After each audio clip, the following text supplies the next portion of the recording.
बिस्मिल्लाहिर्रहमानिर्रहीम। स्टूडेंट्स, उम्मीद करता हूँ आप सब लोग खैरियत से होंगे। आज की इस वीडियो में हम एक्सरसाइज नंबर 6.2 का क्वेश्चन नंबर 3 सोल्व करने जा रहे हैं। क्वेश्चन नंबर 3, इसके 6 डिफरेंट पार्ट्स हैं और सभी पार्ट्स जो है एक से ज्यादा जो है वो इम्पोर्टेंट हैं। तो क्वेश्चन नंबर 3 को आपने बिल्कुल स्किप नहीं करना और आपने इसके हर पार्ट्स को प्रैक्टिस करना लाजमी है। मोस्ट प्रोबेबल आपके एग्जाम में एक आध क्वेश्चन इन 6 पार्ट्स में से लाजमी आएगा। इसमें बेसिकली करना क्या है, आपने इंटीग्रेशन ही करनी है लेकिन एक डिफरेंट मेथड यूज करके इंटीग्रेट करना है फंक्शंस को। इंटीग्रेशन बाय पार्ट्स उसे हम कहते हैं। तो क्वेश्चन 3 है, evaluate the following by using integration by part. So part A है x square e power 2x d of x. कैसे इंटीग्रेशन बाय पार्ट्स अप्लाई करनी है वो हम इस पार्ट को सोल्व करते हैं, साथ साथ मैं आपको बताता जाऊंगा। इसको आप फंक्शन 1 कह लें, इसको आप फंक्शन 2 कह लें। एक चीज याद रखें, जो इनवर्स फंक्शन होते हैं उनको आप फंक्शन 1 कहेंगे, ठीक है। बाकी ऐसा कोई इसमें वो रूल नहीं है। तो इंटीग्रल को आई से रिप्रेजेंट कर लेते हैं, आप ना करना चाहें कोई इशू नहीं है। Integral x square e power 2x d of x. अब इंटीग्रेशन बाय पार्ट्स हम लगाने लगे हैं। इसको फंक्शन 1 का है, इसको फंक्शन ई पावर 2x को फंक्शन 2 का है। फंक्शन 1 को पहले लिख लें एक्स स्क्वायर, सेकंड जो फंक्शन है उसको इंटीग्रेट कर दें। तो देखें ई पावर 2x को इंटीग्रेट कर दिया, फिर माइनस साइन आपने डालना है, उसके बाद आपने फिर इंटीग्रल अप्लाई करना है और जो फर्स्ट फंक्शन है उसका आपने डेरिवेटिव लेना है। देखिए इंटीग्रल अप्लाई किया, फर्स्ट फंक्शन एक्स स्क्वायर है उसका डेरिवेटिव ले लिया, फिर आपने जो सेकंड फंक्शन है उसका अगेन इंटीग्रल ले लेना है। तो e power 2x second function है, इसका अगेन इंटीग्रल आपने ले लिया और ये dx और ये साथ dx इस इंटीग्रल की वजह से आ गया। तो ये मेथड है इंटीग्रेशन बाय पार्ट्स का। पहले आपने ये चूज कर लेना है, आपने फंक्शन 1 किसे लेना है, फंक्शन 2 किसे लेना है। फिर आपने फंक्शन 1 को पहले लिख लेना है और सेकंड फंक्शन का इंटीग्रल ले लेना है, उसके ऊपर इंटीग्रेशन अप्लाई कर देना है। फिर माइनस साइन लिखकर इंटीग्रल साइन डालना है और फर्स्ट फंक्शन का डेरिवेटिव लेना है और सेकंड फंक्शन का फिर इंटीग्रल ले लेना है। तो ये मेथड है इंटीग्रेशन बाय पार्ट्स का। आगे तो चीजें बहुत आसान है। ये x square e power 2x का जो इंटीग्रेशन है वो ई पावर 2x डिवाइड बाई 2 है। अगर ई पावर x होता तो ई पावर x होती है उसकी इंटीग्रेशन। ई पावर 2x है तो ये जो 2 है पावर में x के साथ, तो वो नीचे डिवाइड हो गया। माइनस एक्स स्क्वायर का डेरिवेटिव क्या होता है 2x, using power rule. Power start में आती है, पावर में से 1 सब्ट्रैक्ट होता है, तो 2x इसका डेरिवेटिव आ गया। ई पावर 2x का इंटीग्रल क्या है, again E power 2x divide by 2 और ये dx साथ लिख दिया। ये 2 से कट गया। थोड़ा सा सिंपल करते हैं, ये आ गया x square e power 2x divide by 2 minus integral x E power 2x d of x। अब देखें, अब इसमें अगेन हमने क्या है, x square e power 2x से हम आ गए x ई पावर 2x में, मतलब x की एक पावर कम हो गई। अगेन इंटीग्रेट करेंगे, इंटीग्रेशन में पार्ट। इसको इंटीग्रल 1 आप कह लें, इसको इंटीग्रल 2 आप कह लें। तो इसमें फिर आपने अगेन वही फार्मूला अप्लाई करना है। तो यहाँ दोबारा आप इंटीग्रेशन में पार्ट्स अप्लाई करेंगे। फर्स्ट फंक्शन इसे कह दिया, ऐसे second function, first function as it is लिख दिया, सेकंड फंक्शन को इंटीग्रेट कर दिया, माइनस साइन फर्स्ट फंक्शन का derivative d by d x x, second function का इंटीग्रल, ठीक है। अगेन यहाँ पे इंटीग्रेशन में पार्ट्स अप्लाई कर दिया हमने। X square e power 2x divide by 2 minus x E power 2x, इसका जब आप इंटीग्रेट करेंगे तो इसका आंसर आएगा e power 2x divide by 2 minus dx by dx cut जाता है, 1 आ जाता है, या x का x के हिसाब से डेरिवेटिव 1 होता है। जो चीज आपको समझ आती है आप उस हिसाब से समझ लें। अगेन ई पावर 2x का इंटीग्रल जब आप लेंगे तो e power 2x divide by 2 और ये dx आ गया। तो x square e power 2x divide by 2 minus x E power 2x divide by 2 minus ये 1 बाई 2 जो है ये पहले लिख लिया इंटीग्रल से, और ई पावर 2x dx इसका जो है इंटीग्रल ले लेंगे आप।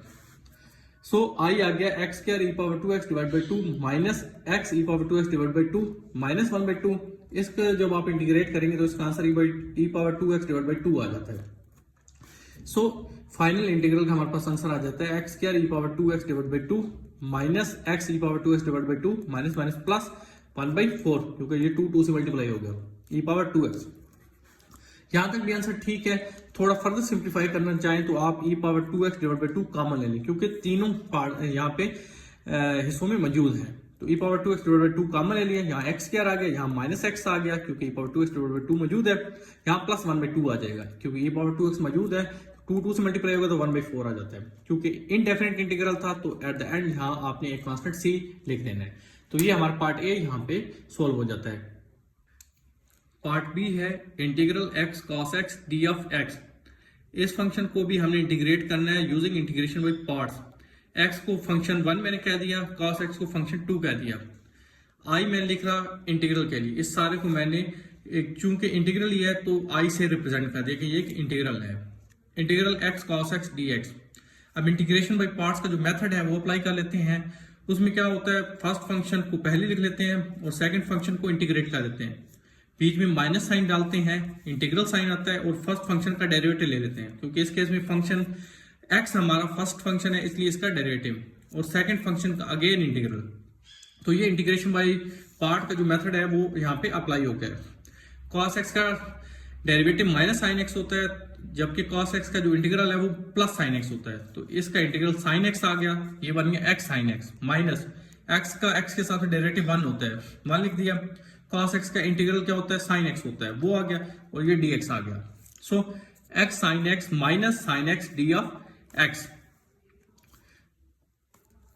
x साइन x का जब आप इंटीग्रल लेंगे वो माइनस cos x होता है, तो ये माइनस माइनस प्लस हो जाएगा, तो इंटीग्रल, इस इंटीग्रल का आंसर आ गया x sign x plus cos x plus C and पे इसलिए एंटर किया क्योंकि ये एक इनडेफिनेट इंटीग्रल है, इसकी अपर और लोअर लिमिट स्पेसिफाई नहीं है। अगर डेफिनेट इंटीग्रल होता फिर ये कांस्टेंट डालने की जरूरत नहीं होती। तो यहाँ पार्ट बी जो है हमारा सोल्व हो जाता है। ये फाइनल आंसर है पार्ट बी का। Now come to the part C. Part C में हमारे पास इंटीग्रल है e power x sign x d of x। e power x को फंक्शन 1 कह दिया, साइन ऑफ x को फंक्शन 2 कह दिया। इस सारे इंटीग्रल को कैपिटल I से रिप्रेजेंट कर लिया। अब इंटीग्रेशन बाय पार्ट से, क्योंकि हमने इस पार्ट को भी सोल्व करना है, तो ये इंटीग्रेशन बाय पार्ट अब मैं अप्लाई करने जा रहा हूं। फर्स्ट फंक्शन को लिख लिया, सेकंड फंक्शन का इंटीग्रल ले लिया, माइनस इंटीग्रल साइन डाला, फर्स्ट फंक्शन का डेरिवेटिव ले लिया और सेकंड फंक्शन का अगेन इंटीग्रल ले लिया। तो ये इंटीग्रेशन बाय पार्ट्स का जो मेथड है वो यहाँ पे अप्लाई हो चुका है। अब इंटीग्रेशन कर लेते हैं, इंटीग्रेट कर लेते हैं। e power x sign x का जो इंटीग्रल होता है वो माइनस cos x होता है, minus sine e power x का जो डेरिवेटिव होता है वो e पावर x ही होता है, तो ये इंटीग्रल साइन, इसका डेरिवेटिव e पावर x आ गया, और साइन x का जो इंटीग्रल होता है वो माइनस cos x होता है, और ये dx आ गया। माइनस साइन पहले लिख लिया, minus e power x cos x minus minus plus e power x cos x d of x। अब इस फंक्शन को, इस इंटीग्रल को अगेन हमें इंटीग्रेशन बाय पार्ट्स जो है वो सोल्व करना पड़ेगा, क्योंकि दो फंक्शन है e पावर x और cos x। अगेन इसको फर्स्ट फंक्शन कह लिया, इसको सेकंड फंक्शन कह लिया। यहाँ पे भी इंटीग्रेशन बाय पार्ट्स अप्लाई होगी। ये minus e power x cos x, अब यहाँ पे अगेन मैं इंटीग्रेशन बाय पार्ट्स अप्लाई करने जा रहा हूँ। ये प्लस साइन, फर्स्ट फंक्शन को एज इट इज लिख लिया, सेकंड फंक्शन का इंटीग्रल ले लिया, माइनस साइन इंटीग्रल साइन डाल दिया, फर्स्ट फंक्शन का डेरिवेटिव ले लिया और सेकंड फंक्शन का फिर इंटीग्रल ले लिया। तो यहाँ इंटीग्रेशन बाय पार्ट्स का जो मेथड है यहाँ हम फिर अप्लाई कर चुके हैं। Minus e power x cos x, ये तो एज इट इज चल रहा है। e power x cos x का जो इंटीग्रल होता है वो होता है साइन x, तो वो लिख दिया, माइनस e पावर x का ये integral sine as it is आ गया, e पावर x का डेरिवेटिव e पावर x ही होता है, और cos x का जो इंटीग्रल होता है, जो इंटीग्रेशन होती है वो साइन x होती है, और ये dx आ गया। सो इंटीग्रल I बन जाएगा minus e power x cos x plus e power x sign x, और ये वाली सारी चीज आप देख सकते हैं, ये वापस वही चीज आ गई जो हमारा क्वेश्चन है। इसका ये भी एक इसके पीछे वजह थी, जो मैंने सारे इंटीग्रल को कैपिटल I से रिप्रेजेंट किया था, वो अभी आपको नजर आएगी। अब देखें, दोबारा इसको सोल्व करने की जरूरत नहीं है, क्योंकि वापस फंक्शन वो आ चुका है हमारा। तो ये सारी चीज हमने क्वेश्चन में कैपिटल I के इक्वल पुट की थी, तो इसकी जगह कैपिटल I पुट कर दिया। अब ये लेफ्ट साइड चला जाएगा, यहाँ पे भी I है तो I प्लस I हो जाएगा, और minus e power x cos x plus e power x sign x।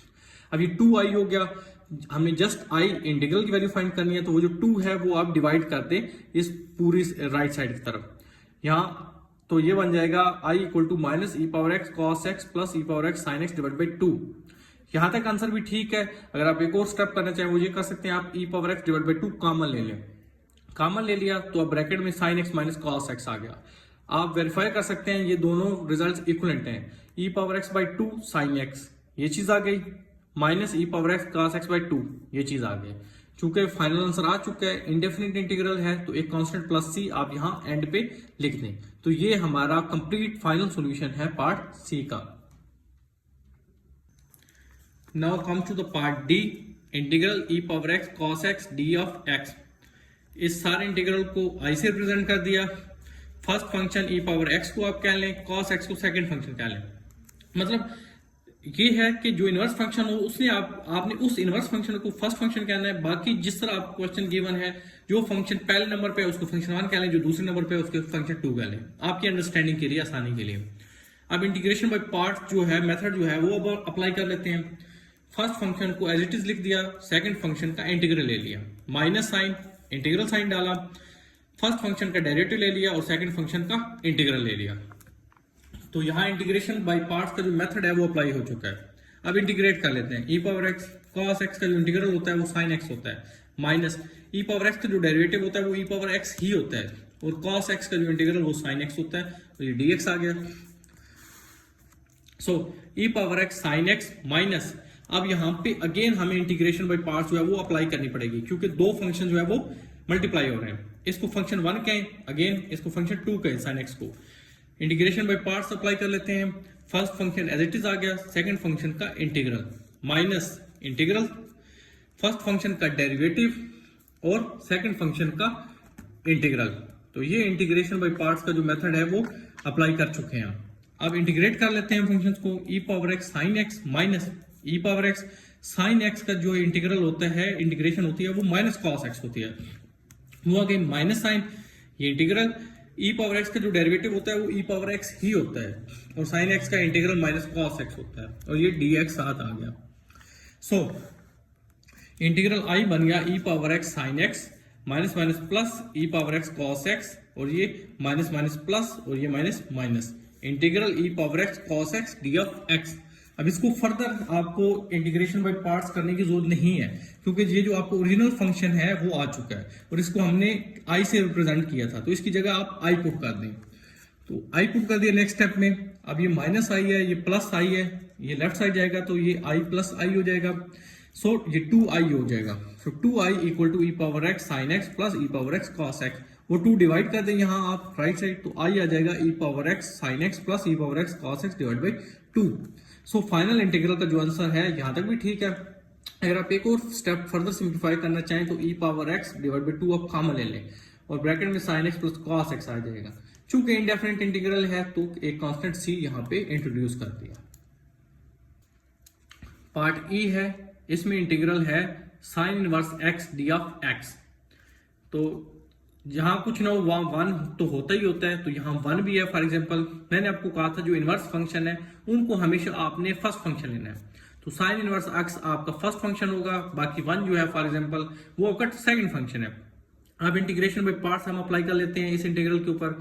First function as it is आ गया, सेकंड फंक्शन का integration minus integral, first function का डेरिवेटिव, सेकंड फंक्शन का इंटीग्रल। तो integration by parts का method यहाँ पे complete हो गया। Sine inverse x d of x का जो इंटीग्रल होता है वो एक्स होता है, minus sine sine inverse x का जो डेरिवेटिव होता है वो 1 over under the root 1 minus x square होता है, और dx का इंटीग्रल x है, और ये dx जो है वो इस इंटीग्रल वाला आ गया। So x sine inverse x चूंकि मल्टीप्लाई हो रहा है उसको पहले लिख लिया, minus sign integral x dx divide by 1 minus x square under the root, ये एज इट इज आ गया, माइनस साइन x, ये 1 माइनस एक्स स्क्वायर पावर 1/2 है डिनोमिनेटर में, नोमिनेटर में जब लाएंगे तो पावर नेगेटिव हो जाएगी, तो 1 minus x square power minus 1/2 D of x आ गया।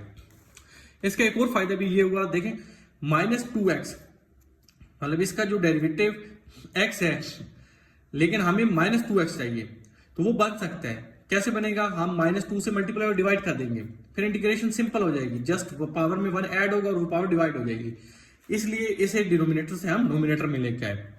So x sine inverse x, ये माइनस एक्स स्क्वायर का डेरिवेटिव माइनस 2x होता है, यहाँ पे x है तो माइनस 2 से मल्टीप्लाई और डिवाइड कर दिया, ये माइनस साइन इस वजह से पॉजिटिव हो गया, और ये 2 इस वजह से आया जो खुद से मल्टीप्लाई डिवाइड किया।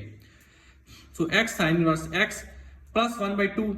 अब देखें 1 माइनस एक्स स्क्वायर का डेरिवेटिव साथ मौजूद है, तो इसकी इंटीग्रेशन सिंपल ये होगी कि पावर में 1 ऐड होगा और वो पावर डिवाइड हो जाएगी, तो इसकी पावर माइनस 1/2 है, इसमें प्लस 1 ऐड करेंगे तो ये और ये पावर जो है वो फिर डिवाइड भी कर देंगे, तो इंटीग्रल की वैल्यू बन जाती है x sine inverse x plus 1/2 1 minus x square power में जब आपने एलसीएम लिया तो 2 एलसीएम आया, -1 + 2 1/2, 1/2 डिवाइड बाई 1/2।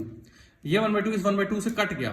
चूंकि इनडेफिनेट इंटीग्रल है और ये इंटीग्रेशन हो चुकी है तो एक कांस्टेंट हमने एंड पे लिख दिया c। सो इस इंटीग्रल का आंसर है x sin inverse x plus 1 - x² power 1/2 को अंडर रूट आप लिख सकते हैं। So under the root 1 - x² plus c। तो यहां हमारा पार्ट ई जो है वो सोल्व हो जाता है।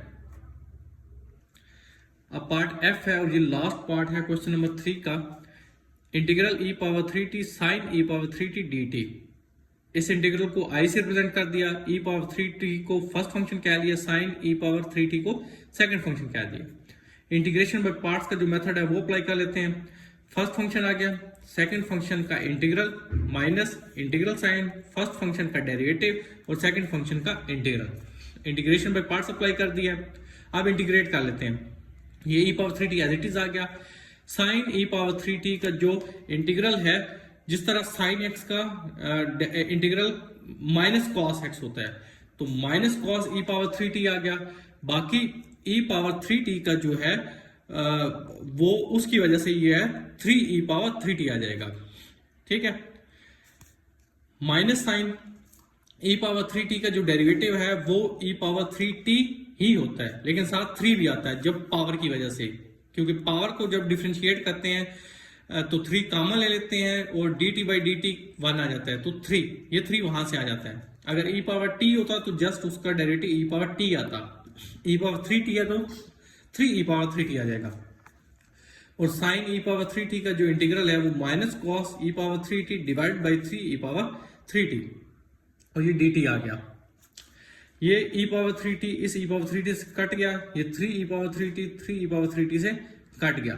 सिंपल होने के बाद रिजल्ट्स आ जाते हैं minus cos e⁻3t divide by 3 minus minus plus integral cos e⁻3t dt।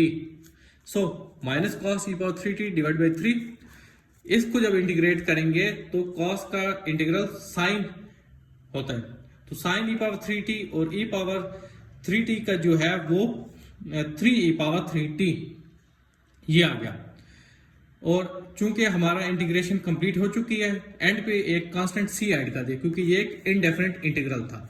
यहां तक भी आंसर ठीक है। एक और स्टेप अप करना चाहे तो आप ये कर सकते हैं कि आप यहाँ एलसीएम ले लें 3e⁻3t, तो ये बन जाएगा 3 तो मौजूद है, e⁻3t इसके साथ मल्टीप्लाई हो जाएगा, तो माइनस e⁻3t ये वाला cos e⁻3t plus sin e⁻3t plus c। तो स्टूडेंट्स यहाँ पे हमारा क्वेश्चन नंबर 3 कंप्लीट हो जाता है और एक्सरसाइज 6.2 भी मुकम्मल हो जाती है। अगर आपको कोई क्वेश्चन हो तो कमेंट सेक्शन में जरूर बताएं। वीडियो पसंद आए तो वीडियो को लाइक शेयर कर दीजिएगा। हमारे चैनल पे नए हैं तो चैनल को सब्सक्राइब कर दें। अपना बहुत ख्याल रखिएगा। मिलते हैं नेक्स्ट वीडियो में, तब तक के लिए अल्लाह हाफिज।